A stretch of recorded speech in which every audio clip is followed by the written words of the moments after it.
Well, hello there. Larissa Glitter Sparkle here. Nice to see you. How you doing? Oh, I'm tired. If you couldn't tell. So the video I'm doing is not really my norm.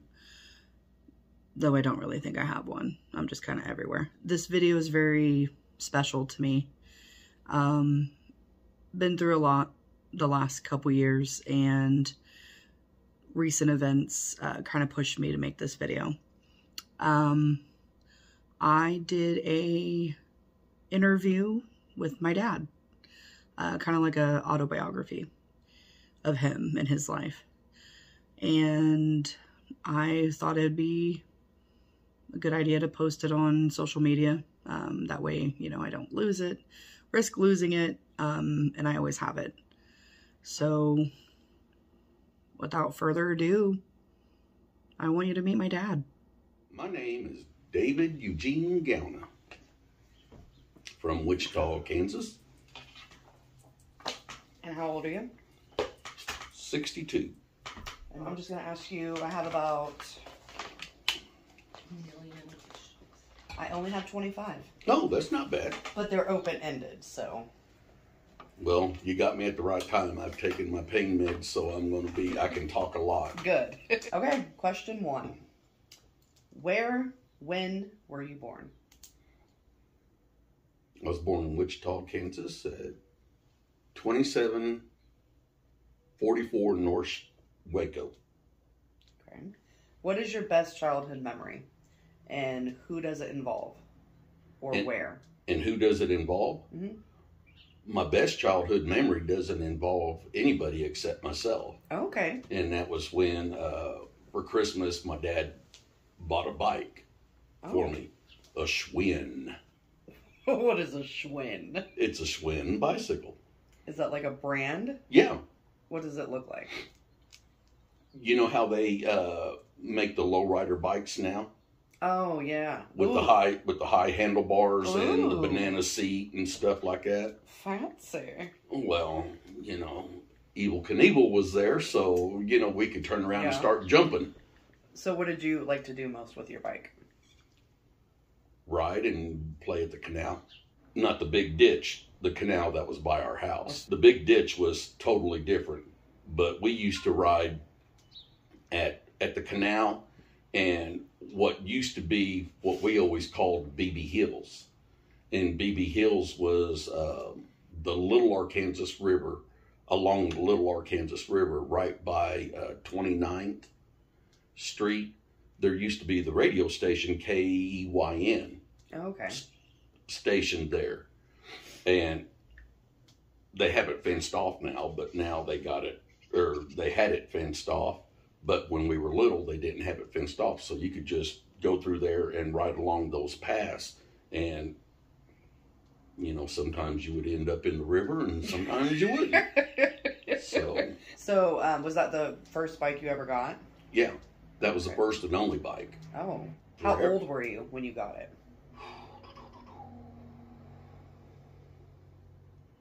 We'll say about 10 maybe. Oh, wow. 10.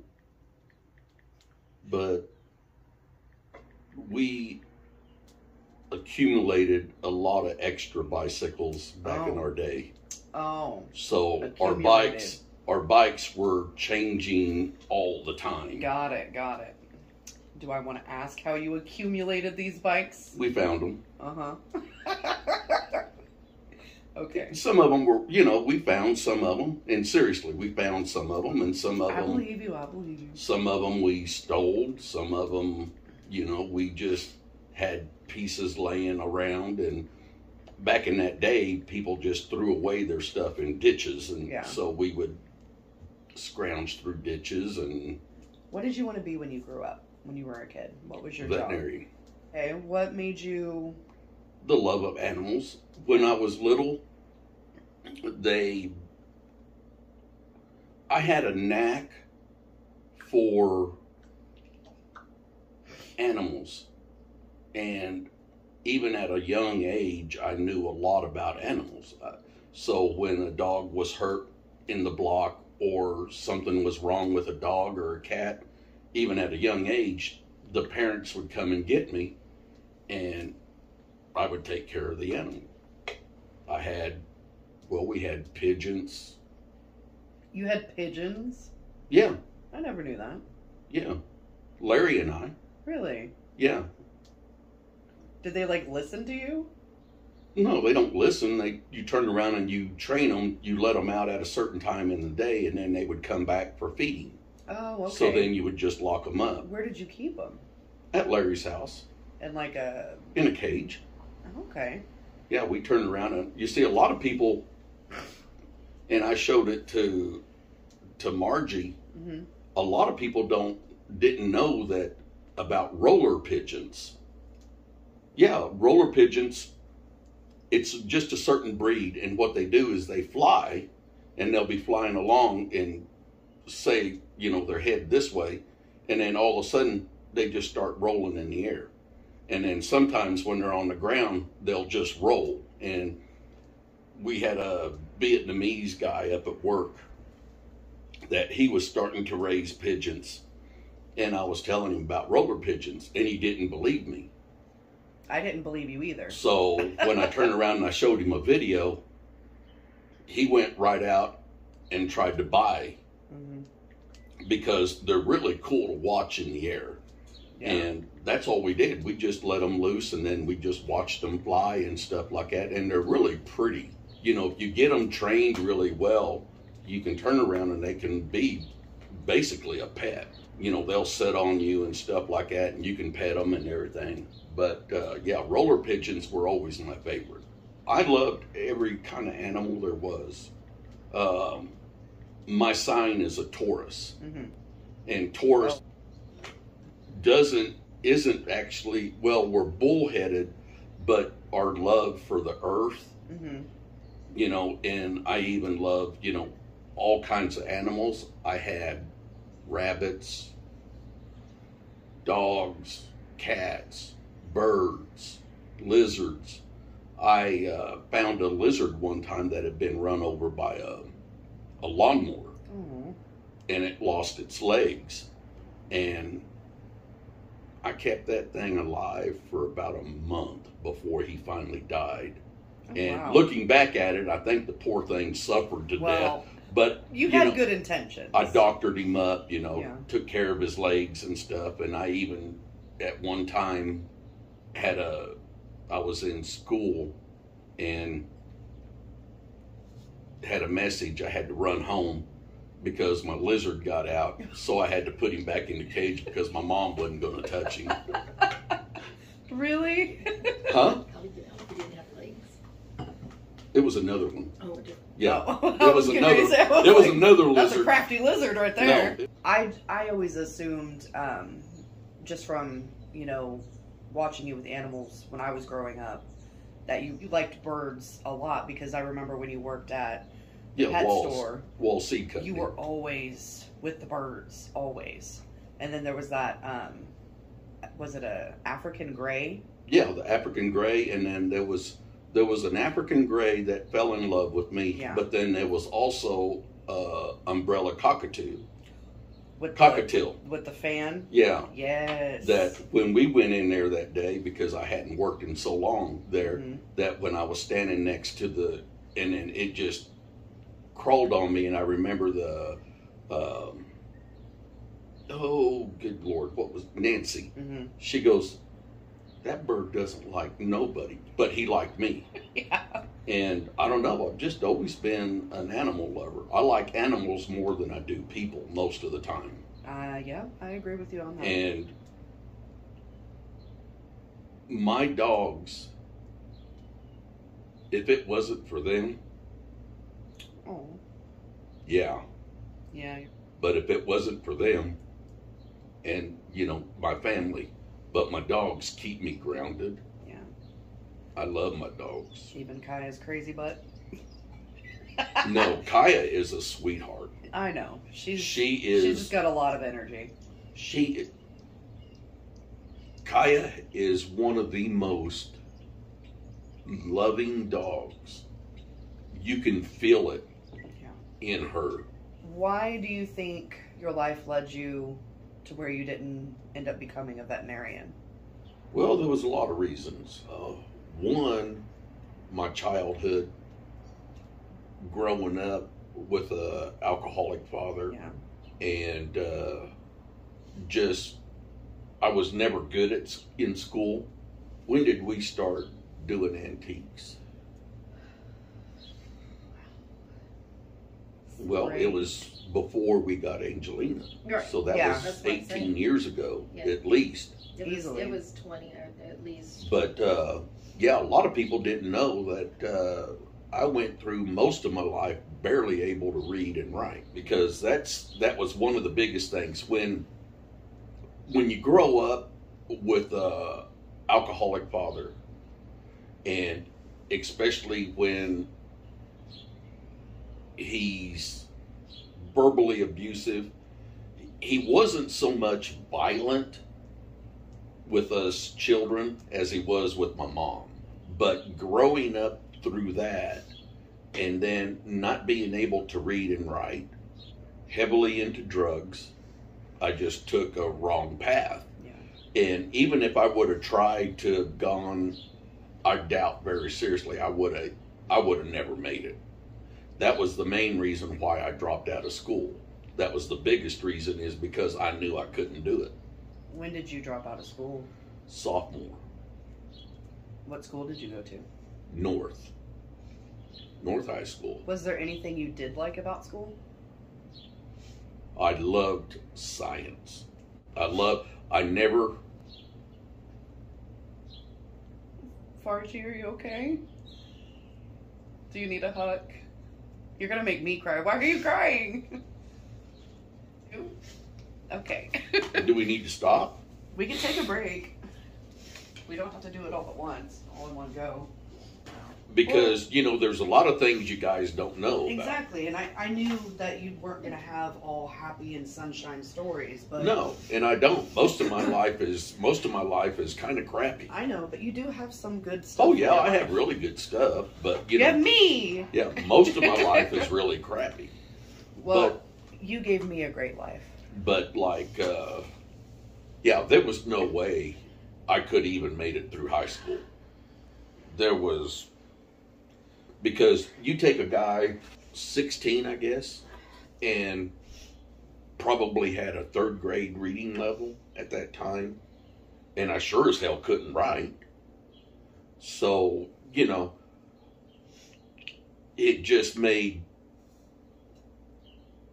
more sense to start working. But, man, science was my chemistry. Oh yeah. Chemistry was the thing for me. I loved my teacher, Mr. Droppel. And was that in elementary or in high No, school? high school. High school. Yeah, At I had 3 teachers that were really good to me. Mrs. Parrish, she was an elementary teacher. She was 5th grade. She was a sweetheart of a teacher. And then I had in junior high, not middle school, junior high, I had a really good teacher by the name of Mr. Fields. And he was, without a doubt, probably, I would say, the best teacher as far as teaching. I'll never forget, the first day of school, I walked into his class, and he was wearing a red shirt with red and white checkered pants with white shoes. And we turned around and we all sat down. He told us to sit down. And the first thing he said, "You see this book?" He said, "It's worthless." And he took it and he just threw it. And basically what he did, he was like a professor. He lectured. And you were supposed to take notes on what he lectured about.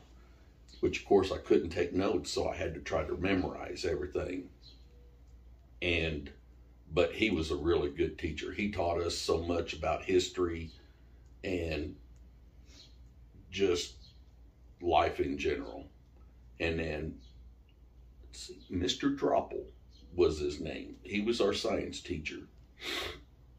He too was a really good teacher. He did more lecturing than studying out of books. And that's what I liked. I liked somebody that could lecture because I couldn't read. To me, the best teachers are the ones that do more lecturing. They're able to make it where you can understand it. Right, as opposed to reading it out of a book. They do it their way. Yeah, and it was easier for me. Mr. Droppel, Mr. Fields, they had a way of doing things that you could turn around and just really grasp it. They bring it to life. Yeah. What about friends? Had very few. We were, well, as being raised in the North End, you had, as they would call nowadays, your clique, and we just had people that we played with, and it was basically the people on our block. Yeah. You know, we had the Conants, we had the Casanovas, we had the Lamases, we had the Jays, Terry J, Melvin J, and just, you know, we stayed within our little group. We didn't go outside of it. Are you still in contact with anybody? Larry. Larry? Is he the only one? He's the only one. How often do you guys see each other? We was seeing each other pretty much every week until that went to head. Oh. Crap. Larry called me and asked me if I'd help with security at his church. Well, basically what it was it's just Larry and myself, and with us being armed, I was standing in a certain spot because I was kind of in charge of the children's area, and one of the ladies approached me and wanted me to wear a badge, and I told her, I said, you know, I would rather stay anonymous, you know. And she basically said, well, she didn't want the parents coming in telling that there was some creepy guy looking down, and it just rubbed me the wrong way. Yeah. And she said if I wouldn't wear a badge, I had to stand over at this other spot, and it just made me really vulnerable because, you know, in case of somebody coming in, if I wore a badge and it had security on it, well, the first person they're going to shoot. It was different when I was at another place when we had 30 people. Right. It was a lot. Just you two. It was just us, and Larry was in a totally different building than I was in. Yeah. So, but, you know, things happen. Yeah, it is what it is. Yeah, so I just moved on. Did you have a favorite food as a kid? Like your favorite meal, or like your favorite, maybe something special that you ate or was made for you? No. No? I ate everything. You just didn't my care. My mom cooked everything. I mean, my mom. What did she cook when you were a kid? Mole, tostadas, tacos, hamburgers, pork chops. Okay. You know, just your typical pork. Oh. Now you're making me hungry. You know, just typical Mexican food. I had to, well, usually it was just if it was roast that my mom was cooking, mm-hmm. I was the one that prepared it, even at a young age, because Anna would have burned the house down. But my mom taught me a lot about cooking. Yeah. And she taught me a lot about not even measuring, just, you know. Eyeballing it. Just guessing at it. And Tell me the order of the siblings. Anna's first, I'm second, Patty's third, Richard's fourth, Lola's fifth. Okay, so Lola's the baby. Yeah, Lola's the baby. So how did that, like, for meals and stuff, was it pretty much you helped Grandma, or? Well, at that time, there were certain things that I did on my own at a young age, but she's the one that prepared the meals. Yeah. Where did Grandma work? She worked at the Holiday Inn. Oh, so that was her only job that she ever had? No, she had a few others, but mainly she was a stay-at-home mom. Yeah. Okay. Because she took care of the Coxes and us.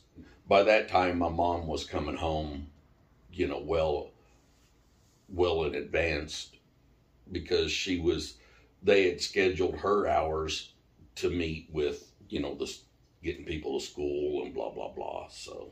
Okay, this is a vague question, but I just want to know, for you, can you give me some stories of what it was like growing up in the 60s and 70s? Anything that sticks out to you? It was fun. Okay. It was fun because we played. Yep. Not like children of today. They stay inside. We were outside. We was able to explore. We was able to use our minds to have fun. And like one of the things that we used to do was the canal.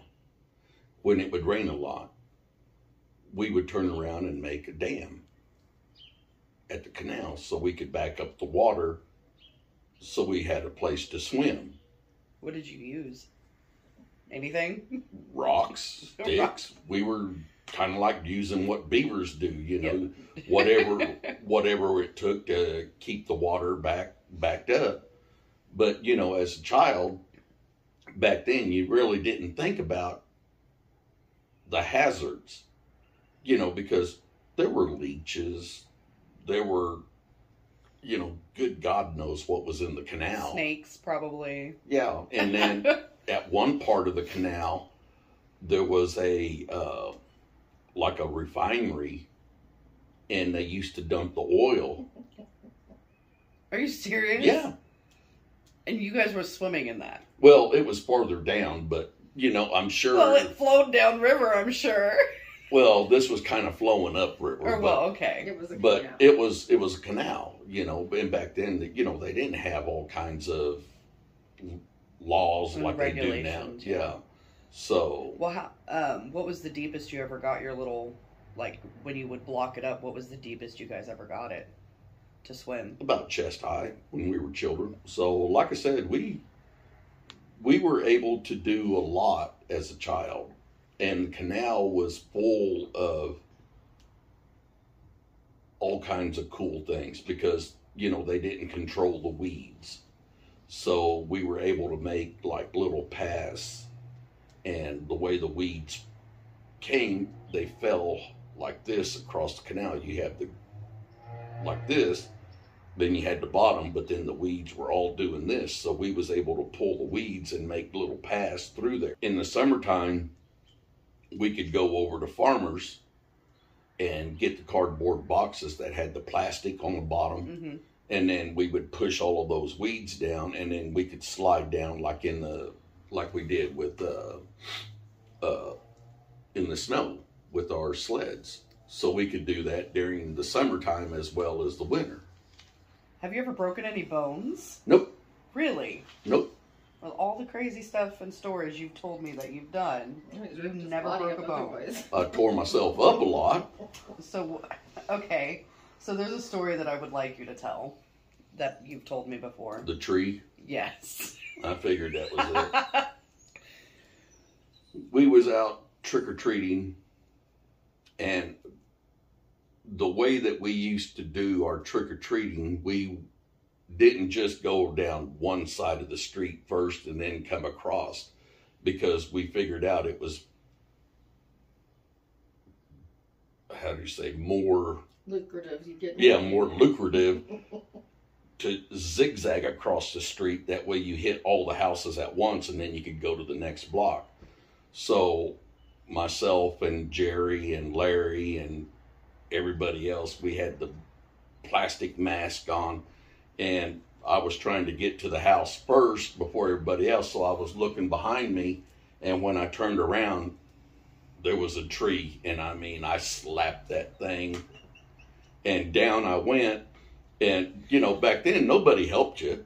You just sucked it up and grabbed your bag and took off to the house, so I was the last in line. I was like, well, that kind of messed that whole thing up. But there was injuries all the time. I mean, teeth falling out, broken arms, and that was through Halloween. And so, you know, you would go home, fix what needed to be fixed, and, you know, go back out. And then the next day you'd probably sit there and have to go to the hospital to get your arm fixed or whatever. Or, you know, like with Jerry, he knocked his teeth out because he tripped and fell. And when he fell, he turned around and fell up against a rock and knocked his tooth out. You know, you just kind of spit out the blood and sucked it up and moved on to the next house, you know. Because we were, back then, it's not like today where you go over to College Hill. And no, we was out for as much as we could get. We would fill up our pillowcases.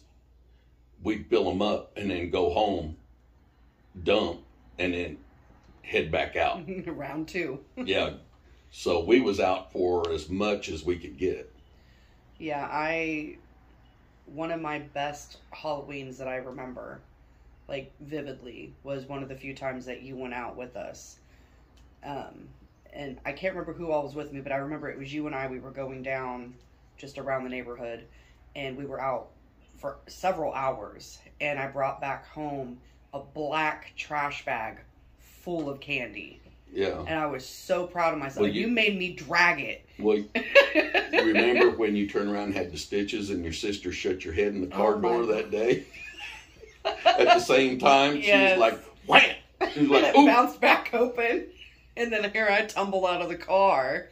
I'm moaning on the ground. I was like, Jeannie hit me in the head with the door. I said, get up. I said, let's go. God. And then I proceeded to go into Aunt Anna's house and then stick my cat tail between my legs and shake it around. Mm-hmm. Because that's the kind of lady I am. Good Lord. Okay, so what was the worst injury that you witnessed one of your friends sustaining over your childhood? Because if you weren't breaking bones or hurting themselves, I know somebody else was. Well, I was getting hurt too, but, you know, it wasn't... Okay, what was the worst one you got? Well, I probably have two. First one is when I was going down the canal and coming up, and I went to try to pop a wheelie at the top, and I fell backwards, and it didn't have a shirt on, so I got road rash all down my back. Oh. That was probably one of the worst injuries that I had when I was little. And how old were you? Oh, everything seemed to be around 10 to 8. Oh, goodness. And then the second one was probably when I broke the finger, and it never... Well, you have broken a bone then. Well, but... Not like a major... Well, so how'd you break your finger? That's why your finger looks like that? Yeah, we just didn't fix them. We just, you know, used an ice cream stick and moved on. How did you break it? Jumped over a fence with me and Larry. We got tangled up and I fell and jacked it up somehow, and it ballooned up. Yeah. And, you know, back then, you know, you doctored your own self up. You know, I went in to my mom and she'd turn around and grabbed an ice cream stick and put some tape around it and, you know, go play. Didn't you tell me one time that your mom sewed you up? Mm-mm. Or was that somebody else? No, she used tape stitches. What was that about? What happened? Larry's dad was a race car driver. And he drove 88. He drove super modified. Back then it was called super modifieds. And he turned around and had a hood out in the back. And I fell and I gashed it. It was on your leg? Or your... Yeah, I think it's on this one. Okay. Right leg. But went home. I mean, you could see the bone to some degree. Oh, and God. my mom just turned around and pinched it shut and then stuck some tape on it and then wrapped some more tape and, out the door I went. Alrighty. And put the most fabulous stuff on methylate. What's that? I can feel it. What's methylate? You'll have to look that one up. It was a antiseptic. antiseptic, but oh my It burned. God, it hurt. Like alcohol, but worse? Worse. Oh, Yeah, God. I mean, it was red. It came in a bottle. With a little glass. It was Yeah. it was just hard glass, and you just tapped it on there. Yeah, I mean, Yeah. it wasn't a stopper or anything like It was- that. Yeah, methylate was used for everything. If you ever had methylate put on your body, you will remember. Okay. Methylate and Vicks was the cure. The cures. Yeah, I love me some Vicks. I want to briefly discuss your clothing and style choices of those times. Like, what were you wearing? What was your... Didn't really have any. I mean, I turned around and I wore bell bottoms like everybody else did. Had long hair. I know you had long hair. Long, luscious, Had really long beautiful hair. locks. But as far as a style, no, I never have been a style person. Really? No, never. Do you mind holding this picture for me? Were the rose-colored glasses a thing? Oh, gosh. Were those prescription? Yeah, And they looked like that all the time? yeah. Oh, okay. That's a nice look, Dad. It was horrible. You hated it? That was just the times. Yeah, it was just the times, fashions. Yeah. I never was into fashion. Never was really. I never got into knowing the brand of clothes, knowing fashion. I just wanted your thoughts on it. I looked like hell. So what did you think of the fashion from the 60s and 70s? I loved it, What especially on the girls. if you I'm talking about you, Yeah, Dad. the girls, they had it down. If so, like, you grew up in the 60s, so your fashion sense would have been more 70s when you were older. Yeah. So if you could have your ideal look, what would that have been? If you could just go get whatever you wanted and dress how you wanted, what would it have been? A suit. Like a tailored suit. Leisure suits is what they A call leisure them. suit? What's a leisure suit? Why are you laughing? No. Good. Oh, good God. That kind of suit? Yeah. Like John Travolta. That was the fashion. That was it. Wow. Okay. You would have looked damn good, though. But I'm a Mexican redneck. I am a redneck to the I are hill. too. You made another one. Because, like I said, I never cared what people thought. Yeah. Always did what I wanted to do. Why'd you cut your hair? The first time, Yeah. from the long hair, Yeah. got tired of it. How did you wear it most of the time when it was long? Ponytail, Yeah, just straight back. yeah. Did you go on any vacations or trips or travel anywhere as a kid? Like, No, none? Not to visit family or... only to Texas When did you go to Texas? when we were little Why did you go? to see my grandmother and grandfather, I didn't. which is my dad's mom and dad. Yeah. We called them Grandpa Lejos and Grandma Lejos, and Lejos means far away. Oh, okay. So that's the only traveling we did. We did do, one time we went to the Polladura Canyon. To the Huda Huda Wada?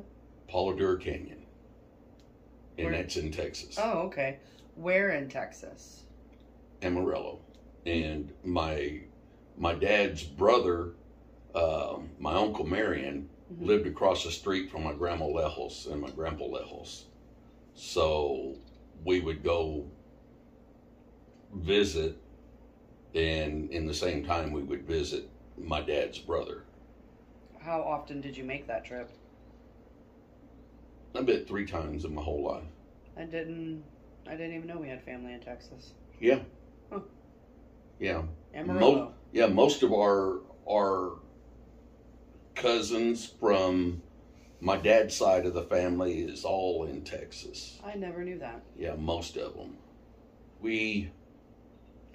With my dad being an alcoholic, there wasn't traveling. Yeah, we didn't grow up like the normal families, and I don't know what it was like with other families back in that time in my area, but I don't ever remember any of the families going on what they would consider a vacation. The Brady Bunch. Yeah. We were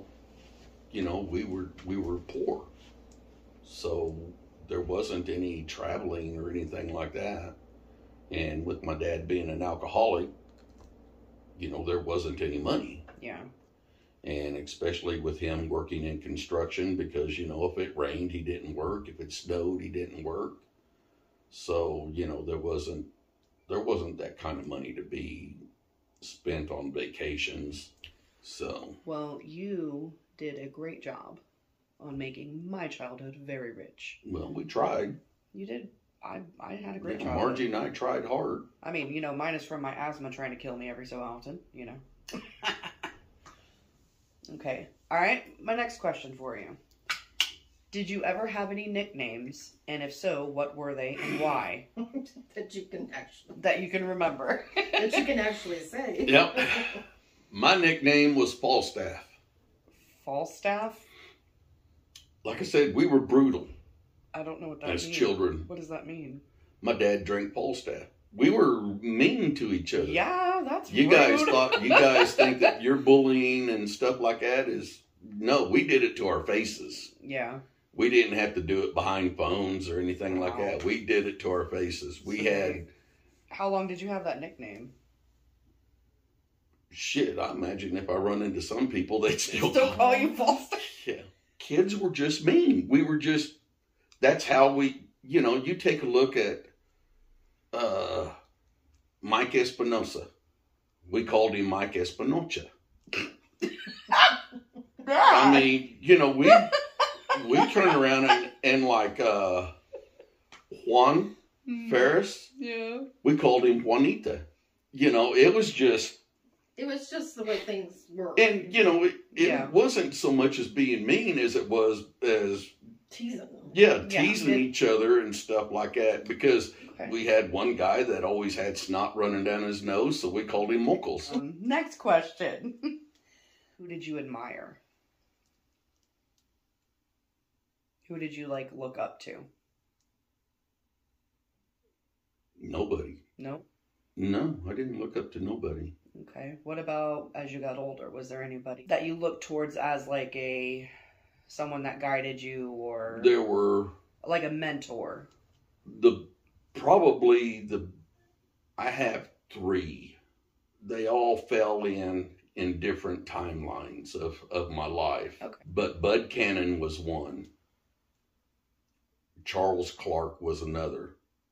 And Paul Hansen was probably my biggest. But each one of them had a special place in my heart. Bud Cannon was a hardcore country guy.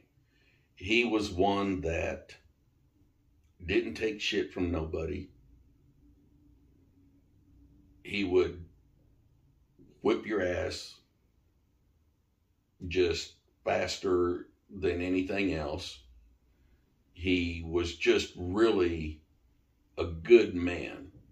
He grew up really rough, and if you looked at him, you would think that he was really a no good guy. But when it come to me, he was one of my mentors. He was the one that pretty much taught me not to take shit from nobody, because if you let people run over you, they're just going to keep doing it. I was the biggest wuss you ever seen growing up. I was scared of my own shadow. I was afraid of everything. I mean, my dad, the way that he was towards us, it just drew me in where, I was just scared of everything. And Bud was one that turned around and taught me that if you let somebody screw with you, even if you get your butt whipped, it's better to get your butt whipped than it is to be a puss. Yeah. And so then after that, that's when things started to change with me, and I started becoming somebody that I really wasn't. And it kind of turned out to be not a real good thing at times, but then in other times it really saved my butt. I mean, to be the way that I was. Yeah. I have a really hard time picturing, like, you're using the words you said, wuss side of you, because how I see you is just a very strong, independent, confident person. No. But that's just, that's how I was so drawn into myself because of the way my dad was. Right. That I had a hard time becoming who I am today. I never have been a tough person as such as wanting to go out and just fight. I would rather use the intimidation to get me out of more trouble. I've actually had more fights in my 40s and 50s than I did as my whole childhood. Really? Yeah. Because I just was I was scared of everything. I mean, I ran. Yeah. That's crazy. Because, I understand it.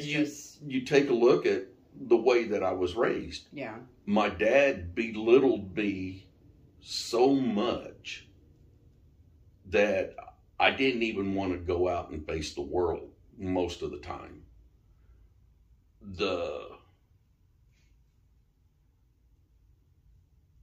How do I say it? To be called a no good son of a bitch all of your life and you'll never amount to anything. I would rather have took an ass whooping than to have taken the verbal abuse that I did, because the verbal abuse never goes away. And that's why I'm in counseling now, is because of all of the abuse, all of the stress that has been put upon me from basically the time that I was born. Yeah. And after a while, you have to learn to realize that that's not who you are. But even today, I still feel that I'm not good enough. And I still feel that way today. And it's just because of the abuse that I received growing up. You are good enough. Well, I think you're starting to see that you too. Are. But you hear that. You hear it all the time. And, you feel it when you don't achieve the things that you wanted to achieve. Like,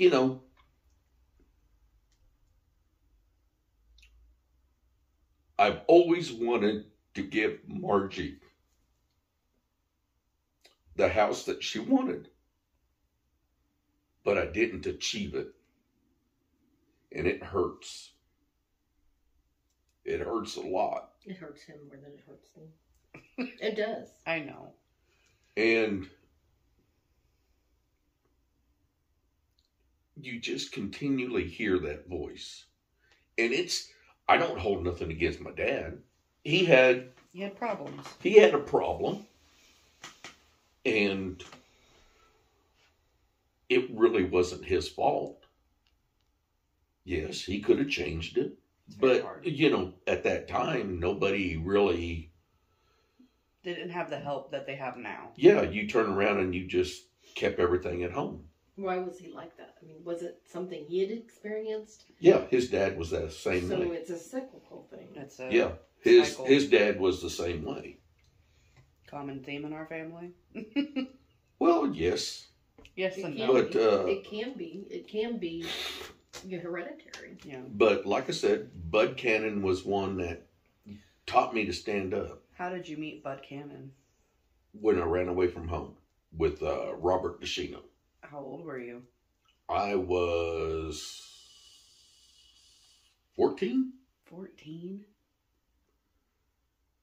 Yeah, 14. And you were living with him, or Yeah. How long did you live with him? Then. About 2 years. And wow, I didn't know that. Yeah, Bud and Lee is a lot. I guess that's where I took Taken in children, yeah. is from Bud and Lee, because at one time, and I think I do have my timeline wrong, I think I left at 16. Yeah, I think I left at 16. But Bud and Lee had a way of children finding their way to their house.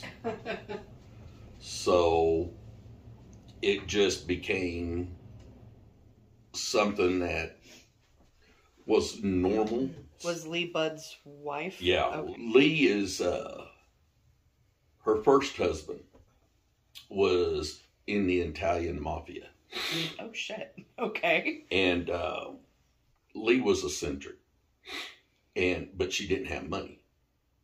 But Lee was in charge of taking care of all of the country and western bars on the north end of town. What she did, and we're not talking about ownerships or running them, she was in charge of getting the bands. And she turned around, and you took a look at Lee. She was 6'2". That's a large lady. She was a big lady. But she took care of all of these clubs getting these bands in. And when it come time for her and Bud to go out on Friday night, Lee would turn around and go get her hair done. And she always had it in the Beehive. Gold glitter suit that she would wear with white boots. Yeah, then she had a jacket that went over, and then she would always wear something white or something black. They would, at that time, kids could go into the bars. So we would, every now and then, we would go with them. And like some of the clubs back then were like the Dog House, the Pirate's Cave, the Waterhole. Waterhole you didn't want to go into. And then Rock Castle. I remember going into the Rock Castle a lot. But where were those located? Like Rock Castle. It's 37th and Broadway. The building's still there. Yeah. Okay. And the Dog House, the building's still there, but it's condemned. Yeah. But yeah, Lee was really a cool ass lady. She always called us little bastards. That's what we was known as. Such a term of endearment. Yeah. So we was always called little bastards. But Bud and Lee were good people. And I guess that's where I got into taking in children, is from them. Because if you don't take them in, they're going to end up getting hurt. Yeah. So, Or worse.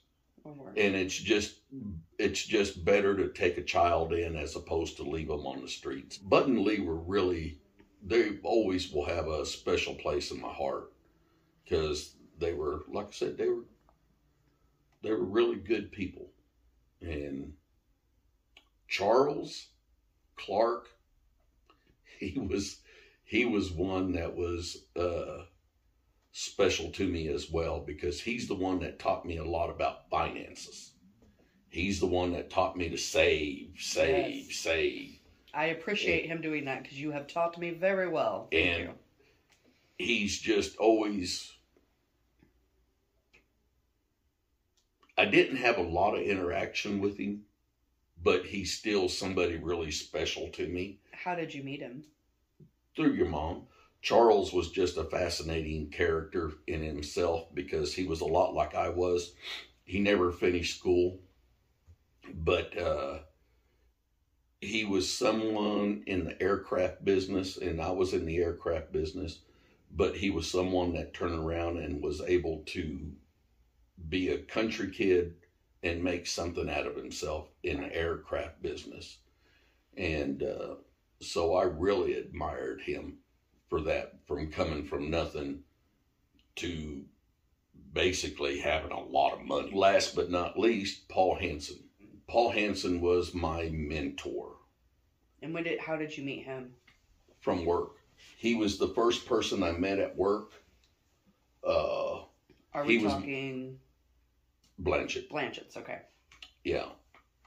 He was the one that, he was my first boss and my only boss at Blanchett.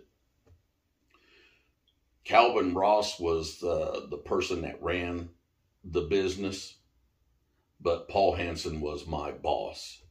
And he was the one that taught me a lot about life.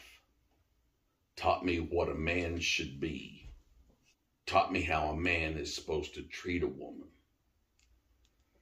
Taught me that the woman is the backbone of the family. The husband isn't really the backbone. The wife is the backbone. She's the one that keeps the family together. And he's the one that helped me when your mom and I divorced. He helped me a lot. Yeah. And not only with job, but life. So. Yeah, I've heard you've told me quite a few stories about him over the years. And Oh, yeah. He was a really good man. Yeah, Angelina finally learned a little lesson about life when she got fired and got rehired. And she's the one that finally figured out that when I always said that we would fight at work, and then 15 minutes later, everything was good. Mm-hmm. Nothing, didn't have a problem, didn't have nothing like that, because you got it out of the way, you said what you needed to say, and you moved on. Yep. You know, there were punches thrown, there was, It got crazy at Blanchett sometimes. At fights. But then you come in, you wash up, you go back to work. Yep. 15 minutes later, nothing happened. You just learn. Paul's the one that actually taught me how to be a better person. He's the one that taught me, and same with Margie. They're the ones that taught me to use my brain as opposed to my brute. And that makes a lot of difference in life. So, but yeah, those are my three specials. I love those men. I only know one of them a little more personally, and that was, Charles. Okay, well, that kind of leads me, since you brought up Blanchett's, that kind of leads me to my next question. What was your very first job? Was it Blanchett's or was it something else? No, my very first job, as far as to get a regular paycheck, was Holiday Inn, working downstairs with my mom. And then I got a job at MVP Excel. What's that? Meatpacking company. It was right there on 21st and Mosley. Oh. That MVP Excel. There was another one on 29th Street. How'd you like that job? I hated it. Oh, I bet. I hated it. What was your least favorite about it? Going there. The whole job. Yeah, the whole job kind of sucked, because you're in there at 32 degrees weather, because, you know, the meat, it's cold. You're in there, and then you have all of this protection on, and then you turn around, you got sweat dripping. And it just wasn't for me. So then I got a job at Blanchett. How did that come about? I quit MVP Excel, and my neighbor across the street said they were looking for help at Blanchett. So I applied. And of course, at that time, being minority was really kind of hard to get certain jobs. Yeah. And you take going to apply there was one thing, but trying to get a job there was totally different. Yeah. Because back in our day, the way you got a job is you kept going back. You bugged them to the point that they just turned around just to get you out of their hair. They hired you. And that's basically what happened. That's how I got my job. I just kept going back. And finally Wayne Orr he got tired of me, and it was just like, you know, all you got to do is hire me. If you don't like me, you can fire me. So he hired me, and I was paid $3.25 an hour. That was my starting pay. And I was making $7 at MVP Excel. So what was the minimum wage then at the time? Or I don't think there was a minimum wage. Was there not a minimum wage then? Okay. No. No.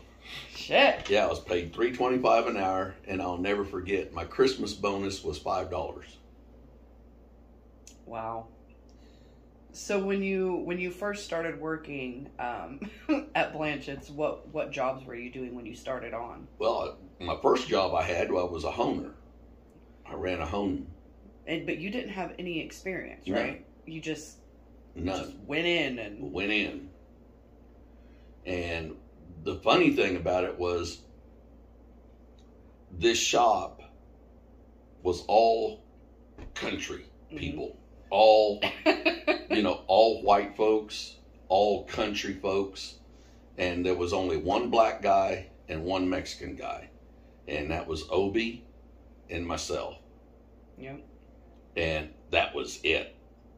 And when I first went in there, Paul is the one that took me and never treated me any different than anybody else. He took me, and I'll never forget, I don't know if you could put this on video, I'll try to make it clean, but when he first showed me how to run a hone, he said, well, you do it like this, and basically you got a part and you push it back and forth across this mandrel. Mm-hmm. And then he looked at me, and I'll have to clean it up, but he goes, it's just like playing with yourself as a man. And I turned around and looked at him, I said, I think I can do this. And I was a natural. What can I say? I was a natural. Yeah, all right. But a lot of people don't realize that in machining, and especially in the machine shop that I first started out in, we had really close tolerances.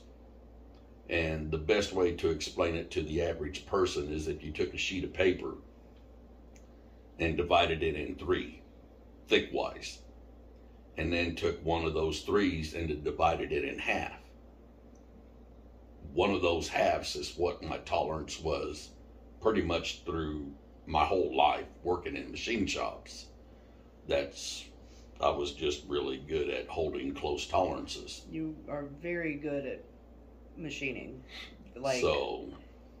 Ridiculous. I've seen you work. I had the pleasure of working with you for about a year, and I am more than impressed and amazed at what you're able to do. Well, I fixed a lot of crap. You did. I watched you create tools. I watched you create things to hold a part, and then a thing to drill a hole that didn't even exist to fix a problem that another machine created because, people are idiots. What you were able to do within the job that you ended up landing in just because of where life threw you. You're a master machinist, and I could not be more proud of you. I know you didn't really enjoy your job all the time. You liked the challenge, and I know you wished you could have done something else. I loved the work because that was the only thing I was good at. You're damn good at it. And I mean, I'm very proud of you. It took a lot of work, but for some reason, I was trained by probably some of the best machinists in the world. I agree. You take, and I'm talking about conventional machining. Yeah, I'm not talking about, and a lot of people won't know what conventional machining is compared to CNC machines. Right. But conventional machining is a whole different world. And I was taught by some of the best that I had seen in years. Now, there's people out there that I see on the internet that I follow that are just as good and better than I am. Yeah, some of these guys had taught me were, I mean, they were smart. Yeah. I mean, extremely smart. Oh, and like a lot of my memories as a kid, I remember being in that shop, going in to work with you sometimes, and I loved being in there. I loved hanging out with you and your guys. I had to take you that one time because your mom wouldn't want you. Well, yeah. So you wanted me. That's all that matters. But I, like I said, I had to take you in that one time, and it was for an emergency. But I didn't have a choice, so I had to just throw a blanket on the floor and let you sit there for a while. I loved it though. I loved every minute of it. But like I loved said, the smell of the shop. Still do. Andy Gershenkorn. Wait, what? Who? Andy Gershenkorn. That's a name. He was a fabulous machinist. Bill Yates was another good machinist. Myron Dunnigan was probably one of the best tool makers I had ever met in my life. Myron, to be a tool maker, that's a whole different level. That was way past the level that I was even come close to. I could do small stuff, but no, he was something else. So how long did you work at Blanchett's? 25. That's a long time. Yeah, 25 years and then 15 years at Exacta. So what was your favorite job that you've ever had? My favorite job? Yes. Holiday and laundry department. Really? It was just good times. I mean, we were, back then, life was so simple.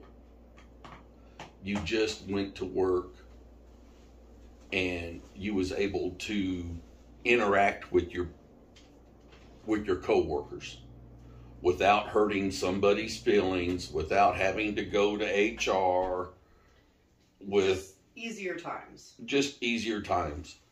And the black people that I worked with, along with the white people that I worked with, they were just all fabulous folks. And there was a lot of, I wouldn't say horseplaying. I would say everybody was at ease. Everybody knew what job they had to do. Everybody done the job. And it just made life so much easier. Effie was one of the ladies that was our boss at night. She was a wonderful person. She as she called us, those are my kids. You leave them the hell alone. But yeah, the laundry, the Holiday Inn was my favorite. Jabal Ross, he was another good man. Jabal Ross. Yep, Jabal Ross. He was my boss in banquets. He was the one that taught me how to drink. Of course. He was the one that taught me how to drink hard liquor like I showed you. Yep.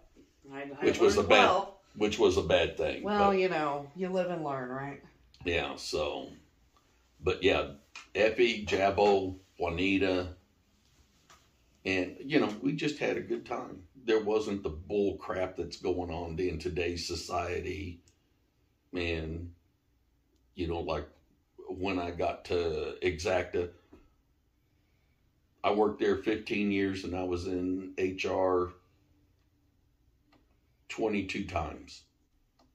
And you want to explain your shirt? Well, I was in HR for giving hugs. Yeah, you want to straighten it out so we can say it a little bit? And who made that shirt for you? The interviewer, my daughter. Me. Yeah. So, yeah. Life was just really simple back then. And that was my favorite job.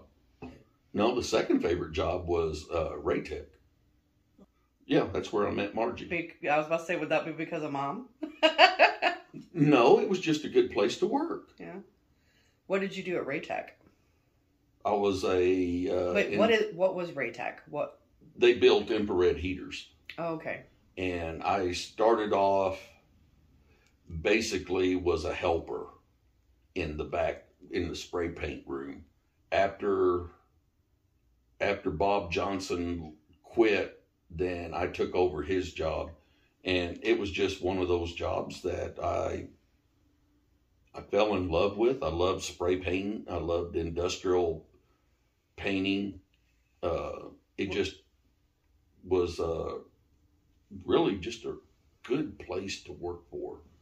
The boss that I had, Cliff Ediger, he was a fabulous man. Never really had anything bad to say about anybody. Never got chewed out for anything. Just a good place to work for. And that's when I met Margie. How long did you work there? 2 years. Why'd you leave? Okay. I hit the owner, son. Why? Well, it started, he had a dog. And it was a German Shepherd. David would always bring him in, and he was always trying to bite people.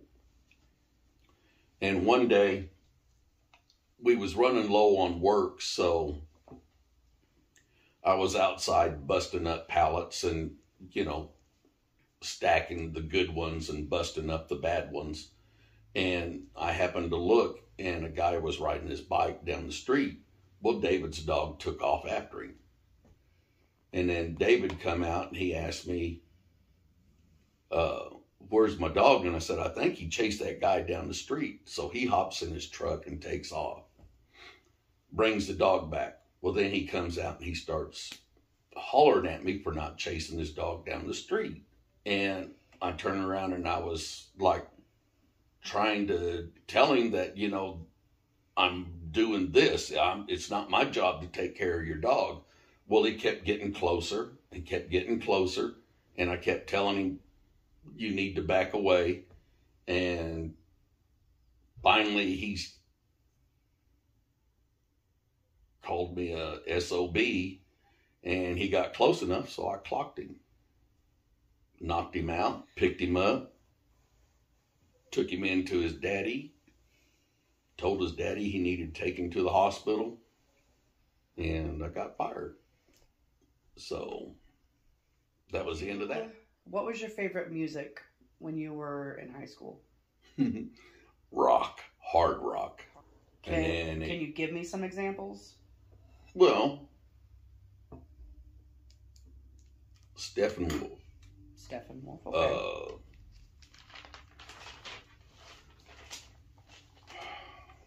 Aerosmith. Mm. Led Zeppelin, Rush. Did you ever go to any concerts? Yeah. Tell me. First concert, What was that? Blue Oyster Cult. Blue Oyster Cult. Yeah, Blue Oyster Cult. I have never heard of them.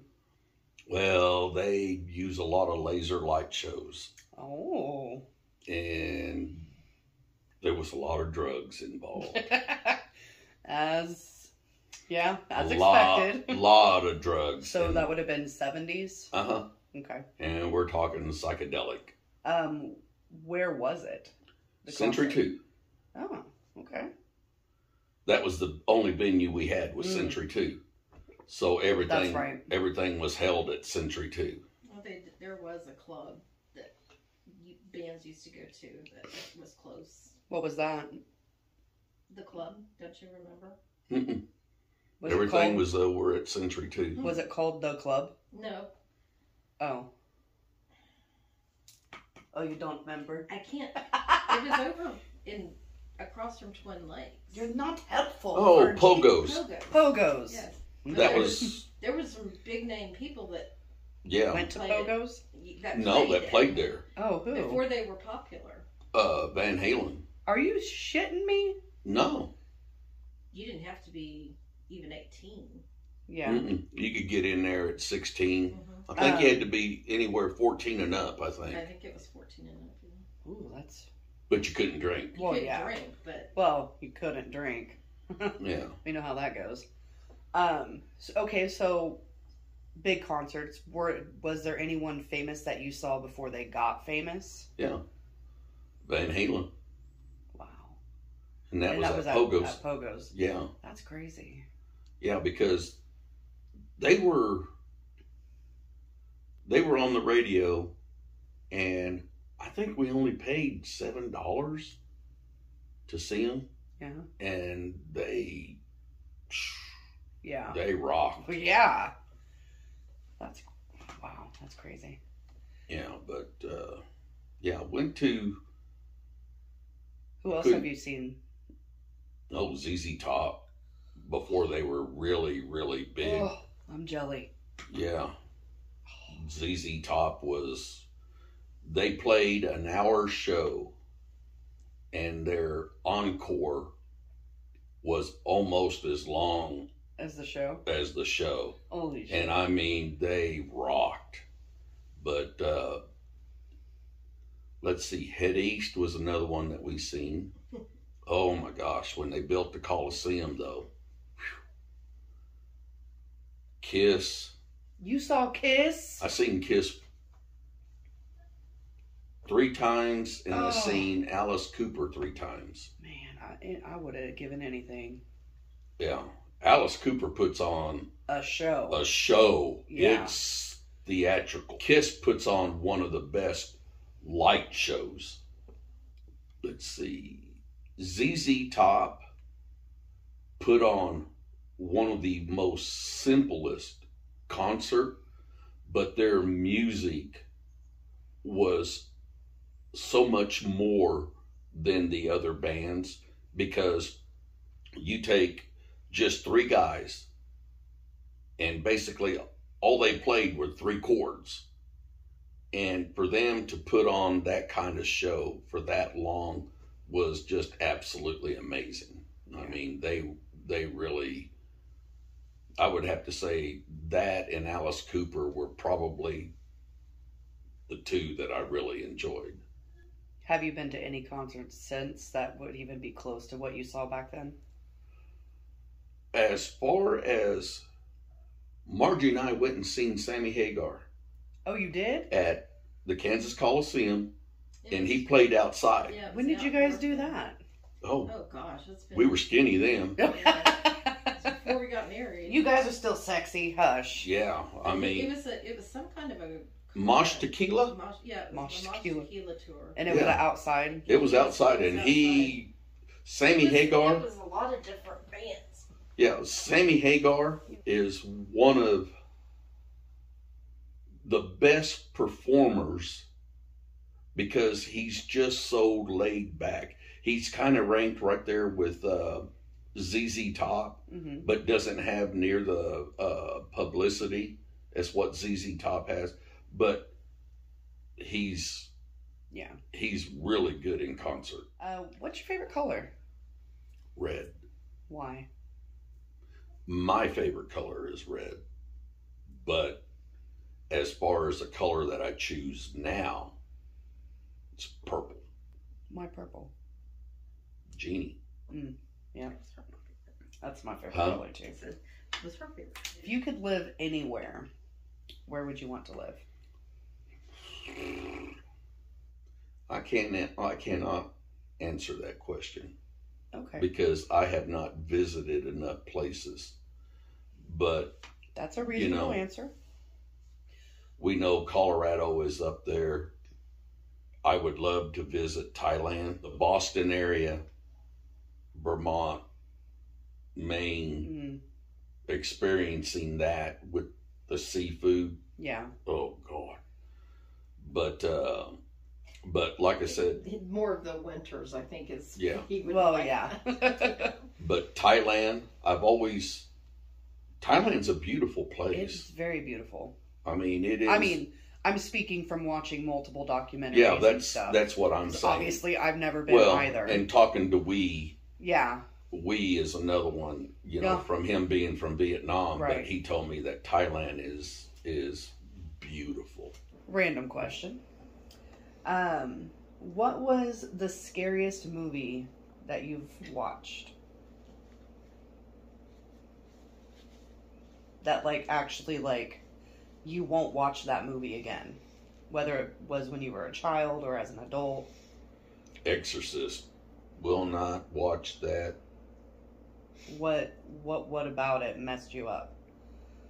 All of it. The whole thing. It just, when you were brought up Catholic, and you see stuff like that, nope.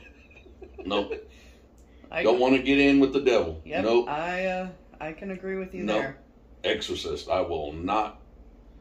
You won't catch me watching any kind of scary movie that has something to do with a child that's like that. Possessed or anything. I don't think they should be making them to start with. Yeah. But that was based on a true story. Yeah, and it's just not. That was one of the other reasons too, and I just no. So honestly, real life is scarier than fiction. Okay, I was just curious. Nope. Tell me a time when you were really proud of yourself. I think pretty much all of them's been through work. Tell me about one time. I think it was the window for the fighter jet was probably my biggest accomplishment. When our boss called us, there was 3 of us, and he called us down to another building because, of course, the CNC guys screwed up this part, and it was a window frame. And for a fighter, I think that's what it went on, was a fighter jet. And they forgot to put some holes in, and we had to figure out how it was going to get mounted up and all this stuff. And everybody was like, you're not going to, you can't do it. It's, and my boss was like, I think we can figure it out. What was the problem? Why were they having issues with it? Because they forgot to put a series of holes in. Of course. And a lot of the new machinists now, they don't take enough pride to double check what they're doing. So they just took the part off, and they couldn't mount it back up because they took it off. So they couldn't take they couldn't put it back on. So I looked at it and I just blurted out, "We can do it." And we got it back there, and everybody's like, "How are you going to do this?" I said, "I don't know yet." So little by little, we got to messing around with it, and I said, "Hey, I think we can do this, this, this, this." And by the time you knew it, we had it mounted up. And so my friend, Rick Ramirez, I gave him the job of putting the holes in. And so we had to go back to engineering, and they had to refigure dimensions from another area, because where the dimensions were called from was an area that they had already milled off. So we had to find another area to pick up dimensions. So once they gave us that, we was able to go back and pick everything up and put the holes in. And what did like staff or anybody have to say about the job that you guys did? Nothing. Nothing? Nothing. They were just like, "Oh, okay, whatever." No. Oh. I worked for a crappy company. That's true. Well, I'm proud of you. I mean, like I said, Margie can testify to all of that. They didn't care. I mean, they didn't care about their employees. They just didn't care. They took the glory. So, you know, the upper management are the ones that always took the glory while everybody else knew what was going on. I didn't even have any of the other co-workers come down that messed the part up and said thank you for saving them. You know, they just, after a while, you stop looking for praise. You just look to do it for yourself. Yeah. You just like, this is what I'm going to do, and I know I can do it. I know I'm able to do it, or I wouldn't say smart enough to do it, because I never really looked at myself as being an intelligent person. And I still don't look at it as, you know, it's no big deal. No, it's impressive. Not everybody can do that. I can't do that. Well, like I said, it's just not a big deal to me anymore. Yeah. Well, I mean, because you're retired now. What was that? What was that face for? Semi-retired, I guess you might say. I might be going back to work. Here's one. What is your favorite memory of you and Margie?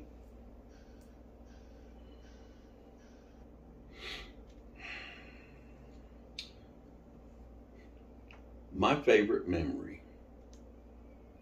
I don't know if I should say this. Was the first time I kissed her. Oh.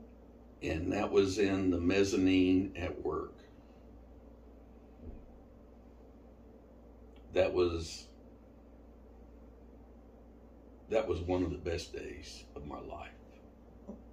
That was my favorite memory. So you remember that, of course, right, Fargie? I remember. Yeah, she remembers. She remembers. He remembers more details than I remember, but I remember. Yeah. So how did that come about? Margie's a hoe. She is not. Be nice. No, we somehow or another, I'm not quite sure how that worked out, but somehow or another, we got the task of doing inventory in the mezzanine. I don't know how we ended up getting put together. We were counting boxes, we would count an inch, and then she would figure out. And she was on top of this stack. And as I helped her down, I had a hold of her waist, and as she came down, just kind of took her, and we looked at each other, and so how much interaction had you guys had before that? Not a whole hell of a lot, really. And you just shot your shot? Well, there was a reason that we were together on that mezzanine. It's because that was my doing. Oh, she arranged it. Apparently she did. I mean, I kind of figured she did, but Oh. So you saw him and was like, that's a tall drink of water right there. He actually saw me before I saw him, I think. yeah. But I went back and I worked up front, and I went back into the back enough for various reasons that I noticed him, because, like I said, he had that absolute gorgeous long black hair, Mm-hmm. and it just was really, he was just somebody that I found very attractive. And so, yeah, I think we'd had maybe a brief interaction, but I think we talked a couple of times. yeah, he always made me laugh. He was so smooth. And I always looked at her in her eyes. Yeah. I never, Yeah, he just always, When I I- could tell he respected me. when I turned around and Margie was the first time I seen her, I stopped dead in my tracks. And I had never seen a woman like that.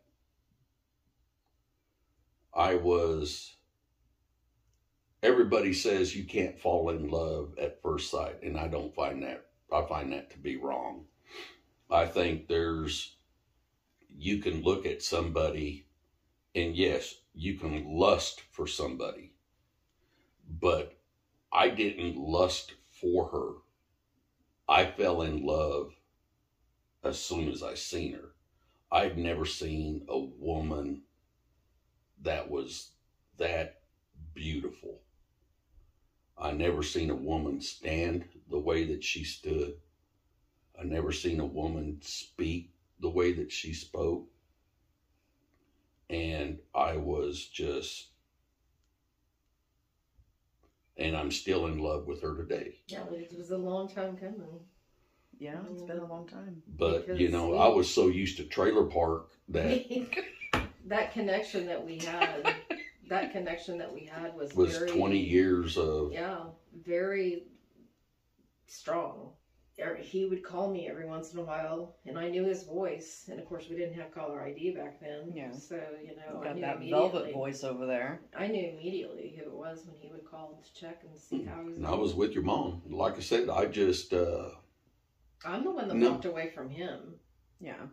I mean, there was something I could see. Not only beauty, but when you come across somebody that has a good soul, it's hard nowadays to find that. When you can take somebody, like when I took Margie to my dad and mom's house the first time, and my dad said, "You better keep that one." That speaks volume, It does. because my dad didn't like anybody. No. My dad was, He was grumpy. he was paranoid about everybody and everything. Yeah. But, yeah, it was meant to be. No, I'm very blessed and very happy that you and Margie found each other. Very happy. Well, it wasn't, like I said, it was just something that, It was meant to be. there was something. I had 2 marriage proposals in all those years, and I turned them both down because I didn't want to give up on him. Yeah. It was true love from the very first time I seen her. Yeah. And people will sit there and argue with me, and it's like, no, you don't understand. It was true love. There was something. There was a connection. I never could let go. Yeah. I never could let go. You never did. And like I said, I just could not let it go. I tried. I wouldn't call for almost a year, and then I would call and I'd hear that voice, and then it would just be like, All over again. yeah. And like I said, I just couldn't let it go. There was something there. What do you think is your best quality? I don't think I have one. Why do you say that? I just don't think I have one. Fargy. I definitely have one. I don't. He has the best heart. I was literally going to say the same thing. You are so. Oh, making people cry today. I agree. I think you have a very big heart. Well, I guess you're right in that You're regard. you have so much love to give. I have love for children. You have love for people you care about. And I have love for the elders, homeless people. Well, I guess I have love for about everybody. You do. You have a big heart. You have a very generous heart. I give, if I had all the money that I gave away, I'd probably be able to buy her the house that she wants. But that Because doesn't matter. it just, I have given away so much money in my life to help others. I had a friend that told me this once before. I was pulling names from the angel tree at work. And I mean, I got to the point that I just took all of them. And then I got called into HR. And they're like, we seen on camera you took all the names. And I'm like, yeah. Well, we want some of them back. And I'm like, well, why? I said, nobody was taking the names. So I ended up taking half of what I took back. Did they give you a reason? Yeah, because people were wanting to buy. Yeah. Oh, okay. And like I told them, I said, well, I kept looking and nobody was taking any names. Right. So I just started taking some names, and then by the time you knew it, I had a handful, and I just thought, well, there was only like 5 left, so I just took the rest of them. And if you could see him when we actually were buying stuff for those children that were on that tree, it was like the best thing that we'd ever Oh, I done. would rather do that as opposed to buy for anybody. I mean, like, we bought an Easy Bake Oven for a child. Well, shoot, you can't just buy an Easy Bake Oven. You got to get dishes. So we bought it. We walked out of Kmart with 2 carts, and I'll never forget my boss. I won't bring up a name, but I'll never forget my boss. He turned around and he looked at me and he goes, "You're just doing it just to show off." And I looked at him and I said, well, you know, I wish more people would show off in this world because we would be in such a better place. You have a big heart. You don't think about it very often. And I don't look at it. I just don't. You do. I Because don't. to you, it should be common. It should be a natural thing that everybody would be this way. And Not a lot everybody of, is. and that's the problem with our world right now is there's so much selfishness. And I just was brought up we were brought up, and I don't want to use the word so poor because we had to struggle, but everybody on our block helped everybody. Mm-hmm. If you had a garden, you want some green beans, you want some potatoes, you want some. It was a community. Yeah. And, you don't know, have that I guess anymore. Bud and Lee were the ones that probably got that whole thing started with me because Bud was the same. You need $5. Well, $5 back then, That was a lot. that was a lot of money. And when I give people money, I never expect it to come back. I always tell them, if you can pay me, pay me. If you can't, No big deal.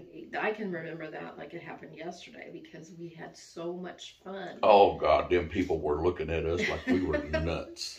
Well, and like I said, I agree with Margie. I think your heart and your willingness to just help someone or take in a child is, to me, that's one of your best qualities and something I really admire about you. Tell me a funny story about yourself that you find funny. Like something that's happened to you or Holy water. I knew Holy that was water. gonna be it. All right, do tell. Oh my gosh. Growing up Catholic, you're brainwashed to some degree. At some point in time, you should be intelligent enough to understand what's going on. But the story was, I was working at St. Thomas Aquinas, and one of the parishioners came to me and said, "Hey, we're out of holy water." And they had this beautiful, I don't know what you would call it. I call it like an urn, but it was gorgeous. For the holy water. Okay. And what they would do is the holy water, they would turn around and pour in a bowl, and then they would have other bowls at both entrances, but it was all pulled from this. Well, so I go to the office, and I can't remember what that lady's name is. But anyway, I told her, I said, "We're out of holy water." And she goes, "Well, just get some out of the faucet." And I had this look on my face like, "What do you mean?" You know? And she looked at me and she goes, "David, where do you think we get it?" And at that time, I was starting to get pissed, and I said, "The Vatican." And she turned around and she got to laughing at me. And she goes, "David, holy water is just water from the fountain." I was so pissed at my mom. I went and got the holy water. With the water. Well, but the water at that time. And I fill this urn up, and I'm sitting there, and I'm at the church, and I'm like, you know, and I'm mumbling to myself, and I fill this thing up, and I put the lid on, and about that time, as we called him, Father Dan comes. I said, "We was out of holy water." I said, "I put the water in there." He goes, "Okay." He walks over and he goes, and walks off. And I'm looking, and I'm thinking to myself, boy, you just wait. I got off work, and I didn't even go home. I stopped in front of my mom's house. I got out of the car, and I went inside, and I commenced chewing my mom out for making me believe that holy water was something special. And my mom looked at me, and she goes, "David, how effing stupid can you be?" And I said, "Well, apparently I'm effing stupid because I thought we got the stuff from the Vatican." And she started laughing. I was so pissed off. I didn't go talk to her for a week. I was pissed. But that's the best story I've got. You've never told me that story. Oh, what was this is what's even funnier. Yeah. Is after my mom passed, or before my mom passed away. When Patty was here. When Patty was here, I was telling Richard that story. And Patty was just sitting there just laughing and laughing and laughing. 2 days later, she goes, "I didn't know where they got holy water from." And I'm like, "So you stood there and made me look like a fool?" She goes, "Well, I wasn't going to say anything." And I'm like, "Well," I'm like, funny. "Damn." Oh. I came home and I started chewing. I started cussing. And When he told me, I just was like, "Oh my gosh." And when I told Fred that story, he was laughing so hard. He sat down and was he had tears coming. And I'm like, it's not funny. I said, it is really not. And oh my gosh. I can't believe you've never told me that story. Well, it's embarrassing. Well, now it's going to be on the Well, internet. that's all right. I'm hoping I can save somebody else from this whole. I'm just letting you know, holy water or city water. You know.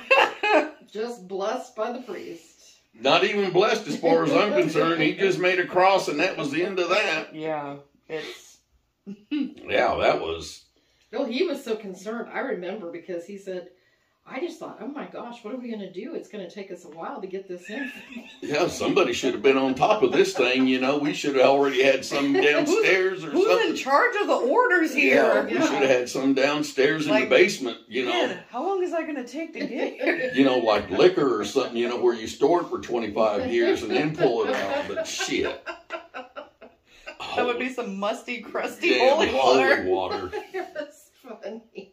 But yeah, I was hot. Wow. Oh my I gosh. still, to this day, I still don't think it's funny. I don't. He doesn't, but it's so funny. I still don't think it's funny at all. I think it's just. I'm sorry. I think it's just a bunch of BS that somebody would. Yeah. Well, and I mean, you know. Well, that's the difference between. Yeah. That's the difference between religion and having a relationship with the Lord. Right. That's the difference. Now, with me, if I would have had a relation with the Lord, he probably would have told me, no, you dummy, that's just city water. But no, that wasn't. But anyway, and that happened when I was 40. Yeah. I understand. So. I do. Now you know, now you sit there and you tell, like, the people that might be watching this, you see how smart of a machinist I was, as they say, and now to turn around and come full circle with water. Yeah. Oh, well. It's okay. All right. Okay, if you could have any superpower, what would it be? Like invisibility, flying, telepathy, invisibility. Why? Because that way I could go and smack people and change this world. You gonna Will Smith everybody? No, I'm talking about like with Putin. I'm talking about like with our government, you know. Just go around smacking people. No, if you could turn around and be invisible and say, hey, look, you need to straighten up. This is what's going to happen, or I'm going to smack the crap out of you, and I'm going to keep coming back and make them change and become a good human being. That's what I'm saying. And it wouldn't be for bad. It would be for good. Right. Okay. What are your current hobbies? What are you doing? Nothing. You've been dabbling in a lot of stuff. Tell me what you've been dabbling in. Art, that's about it. I do a little bit. I try to do, well, I haven't had time to do what I've been wanting to do, and that is acrylic pour. Because with my mom, and I just haven't had time to do it. I've been itching to do it, but I just don't have the time right now because I've been either sick, or helping my brother at the house. Yeah. So, but I've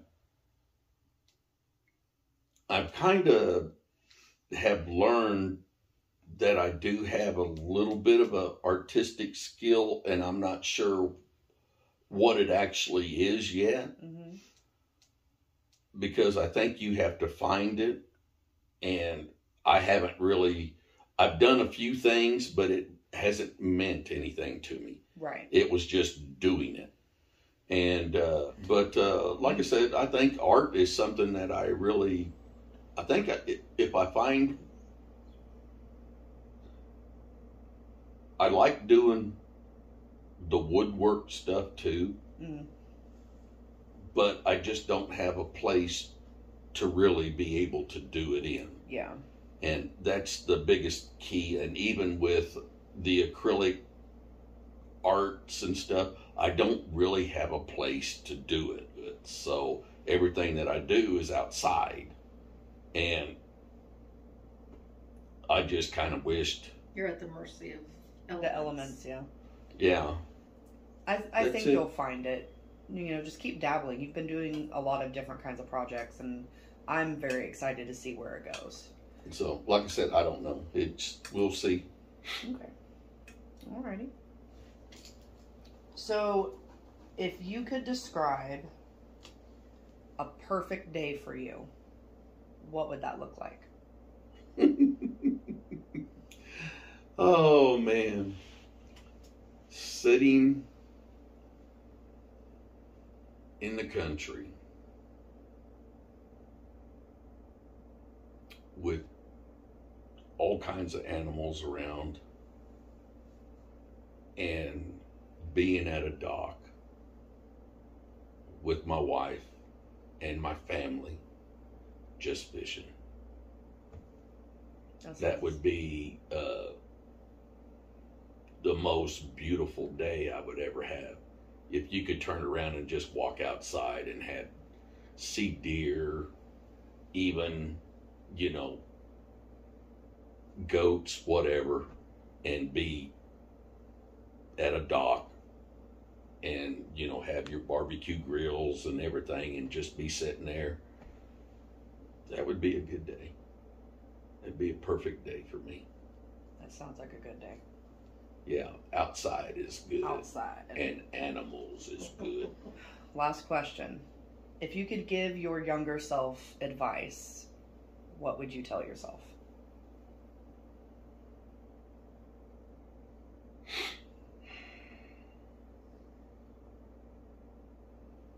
Damn, I've thought about that too. First of all,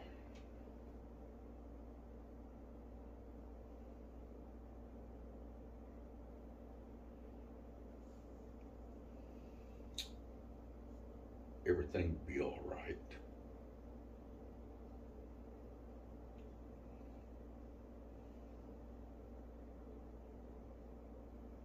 Yeah. You're going to be fine.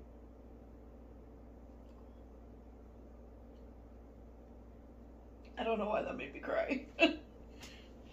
The loss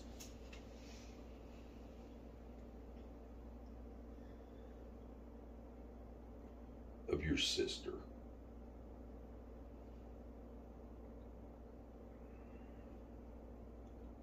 is the hardest thing I've ever had to go through.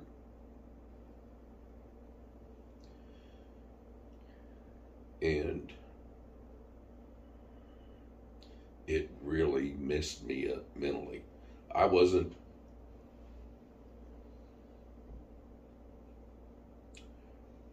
I didn't understand about mental illness the way that I do now.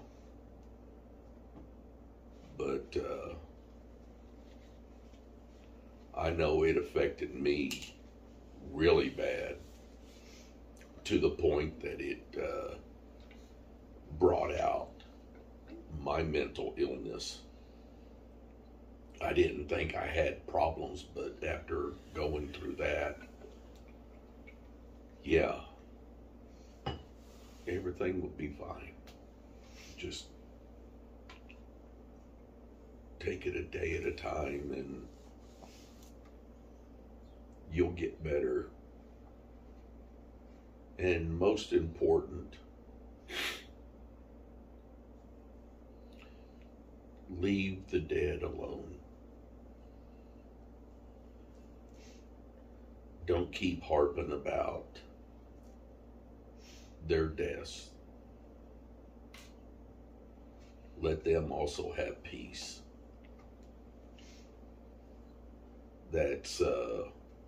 But yeah, you'll be fine. It'll take a while, but you'll be fine.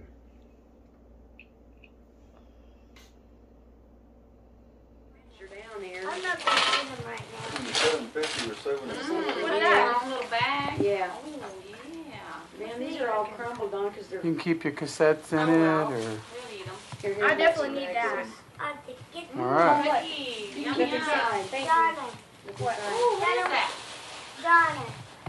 Donna, what did you get What the is auto? that? Honey, they don't go on her. I can't get them on That's her. what I was getting ready to do. I already tried. I tried to Let get me the other see. girls on What's it. in there? Open it up all the We'll way. open it all the way. It's got 2 zippers.